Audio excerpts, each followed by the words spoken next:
Welcome to another teardown video. This time it is a charger. This one is called ALM 9010M and it is from the German company called ELV.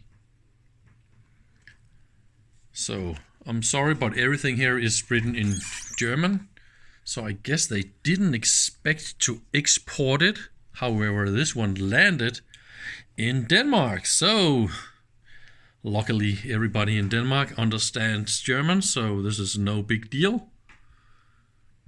And it's nice and blinky. There's a little funny thing about its turning off displays when you don't touch anything. So it's probably trying to save power or save the lifetime of the LEDs. The software in this one only allows for nickel cadmium and nickel metal hydride and PB, that is lead acid cells, so it isn't really that much of a use today where everybody is yelling and screaming for for a lot of other things instead of that, right? Lithium is what we want, right? So maybe we can put in some other software, but I went to their web page and this is a discontinued product. The case is really nice and beautiful. Really good quality. I looked this up on the internet and it's 250 euros. At least this is what it was some 20 years ago when this was manufactured. I think I found in the manual, was it here in the back of the manual? Yeah, so this is 23 years ago that it was tested for CE compliance. So this is their nice compliance. What I find in the manual is like really good quality manual with all the different details, and it explains exactly how it's working and the PC software interface, and it's a really well documented. And see that even the part numbers and components, everything is here. That is amazing. Pictures of the PCBs. Wow, look at that. This is the main board. So there's a big transformator and a microcontroller and everything. And even a picture of the internals, so we know what to expect. I can't wait to open this and see if this is exactly how it is. And look at that. Schematics. Maybe we should have a little look. The two parallel FETs and an inductor. So this is how they PWM the charge voltage. The two charge connectors. There's a relay, so you can charge and discharge two different Akku packs, one after another. And of course it can discharge. So this is the discharging made with a current source. Really nice. So, and this is the way to parallel transistors and measure equally over distributed emitter resistors. And this is the sense that goes back to this is just fantastic. And the power supply and filtering, and yeah, I kind of like this. And you even find schematics of the display board, all the LEDs, the multiplexing. Look at that. And here's the microcontroller. What the heck? Is their own microcontroller, or is this their own part number they put on a programmed chip? This looks like an 8051 something. But it could also be a PIC or something, but I will have a look what it is. EEPROM for storing data. A beeper for sound. What is that? Yeah, weird. Reset up. Oh, and serial interface. And the temperature sensor. So this is the analog multiplexer for the analog sensing. Mux selector. Yeah, it's really nice. But enough of this talk. Let's go and have a look inside this thing, shall we? So here is what I found out about the capacity readout. So while it is discharging, entladen, that means discharge. So capacity divided by 10, and I put in capacity here, 10. So this is my total capacity, or my expected capacity of the battery is 10 amp hours. So that means 1 out of 10, that is 1 amp, right? So also if I do here, Akku-Spannung, so this is the voltage, this 12 volts. And so Ladestrom, that is both charge and discharge current. And it says about 1 amp. And that is also about correct. It is doing some weird pulses. I think it's measuring the internal resistance in the battery that it is discharging, just to verify when it's time to turn off. See something funny here. So the capacity is nearly a half an amp, and it has been running for nearly 30 minutes. So that means this is in amp hours, right? Because we've been running 1 amp discharge for 30 minutes. The reason why this is not half an amp yet is of course because of all those turning off the current and back on again. So of course this will take a little bit longer for it to accumulate the capacity. But at least this is capacity. Something that I find a little bit weird is that when I don't touch anything a few minutes, then it turns off the display. Why would it do that? Why can't you just keep showing the capacity? That is a little bit weird. And if I turn, why are you blinking like that? That is the display multiplexing. So if I turn down slowly the voltage, let's just put it down to 7. So it continues to draw about an amp. And it's still discharging 1 amp. What I did here, this is the cutoff voltage, is 0.6. So this goes in 1 volt. So that means when the complete package is under 6 volts, then it will turn off. So this is only used for discharge, as far as I understand. See, it's still discharging. Now it's blinking. Oh, it stopped. But why did it stop at 7? Because that is weird. Well, anyway, it stopped and then it blinks. When it's running, this dot is blinking. So that means it is done with the discharge at 7 volts. I need to investigate a little bit more. Oh my God, and then all 4 of them needs to be taken out because this is one piece. Hey, how long can it take? Wow, look at that. That is really nice. No, yeah, we got it. I think we're in. Let's have a look at that. Well, that is cute.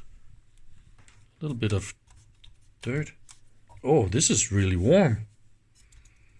Because I've been running an amp for half an hour.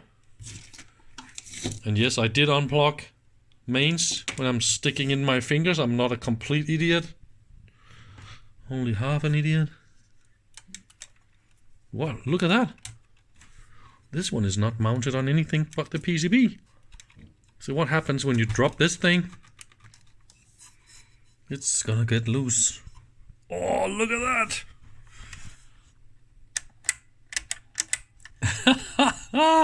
Just because they want the power switch to be exactly at that position. Oh, look at the bendy. Oh, and it nearly touches the... I love it. This is fantastic. I'm happy to see that not all designers are any better than I am, because I totally could have done this as well. Oh, look at that. That is cute. And a special piece that goes on the switch for this little metal thingy. And look at that. That is really, really cute. Look at how the wires go through the PCB and then into the screw terminals. That is actually impressive. And what have we got down here? Those are mega fuse holders. But so far it looks really nice. And this is this is the relay to change between the two different batteries. Look at that. Oh, maybe we should turn the... Oh, you can nearly not lift this with one hand. So this is the CPU.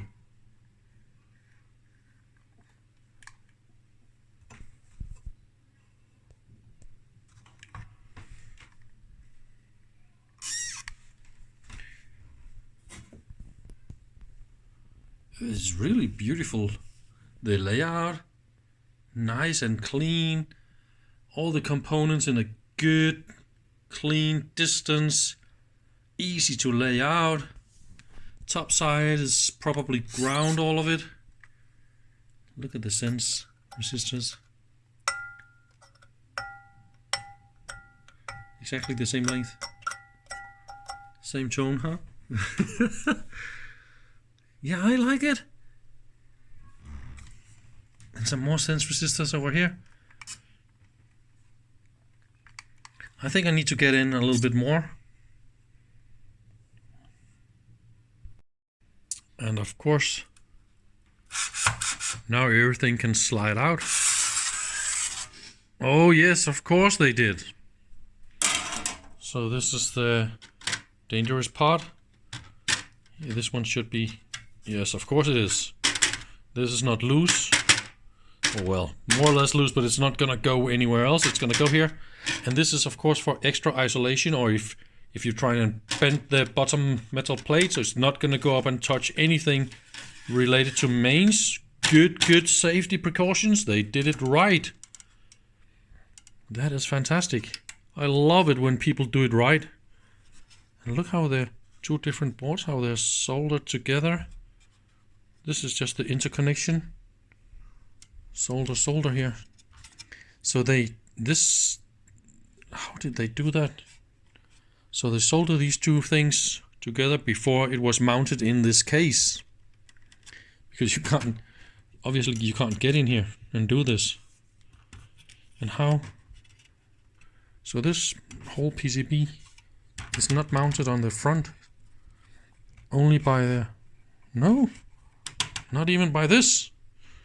Because that is just like that. That is a little bit weird. I need to disassemble a little bit more to figure that out. I am still trying to figure out how to disassemble this thing. So far. And this is funny. So this is only to prevent the display from going in. So the front is just a loose plastic thingy, and this is what holds the banana plugs. Okay, so this is under this one. So I think we need to loose this and then we can slide out. Yeah, I guess this is how it's done. Really a big...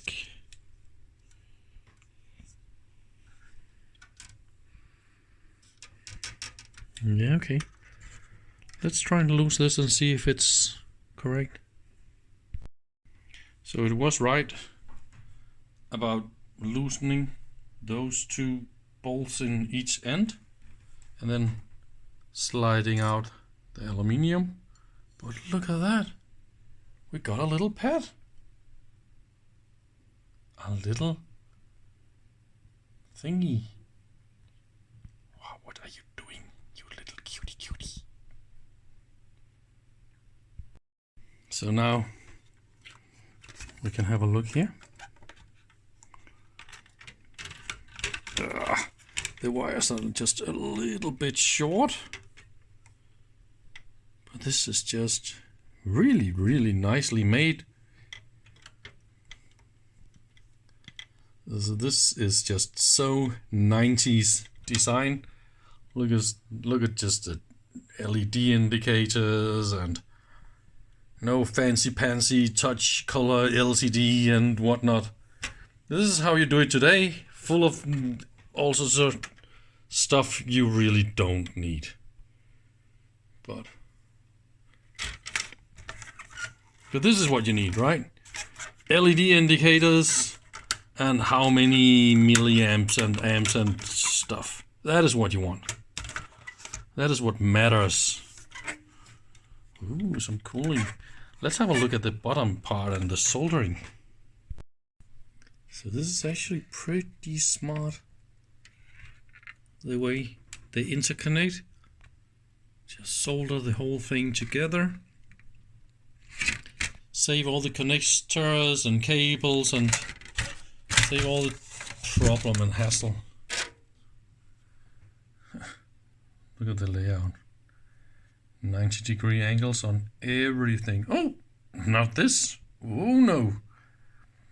Only some of it.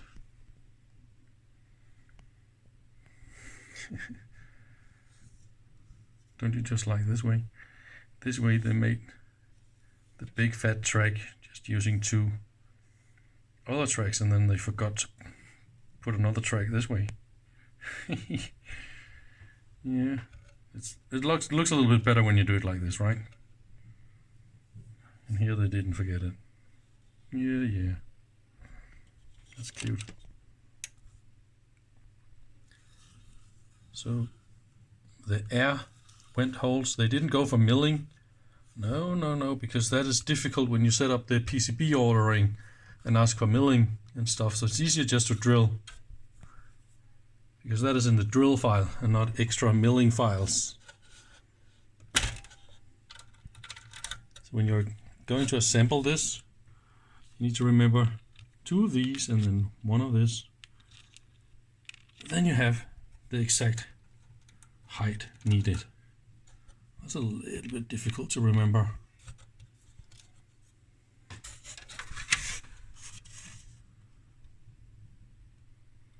But well, it is cool. Really nice.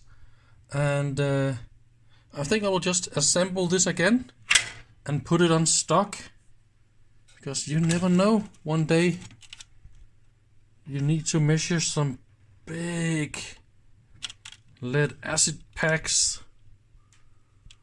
or this case.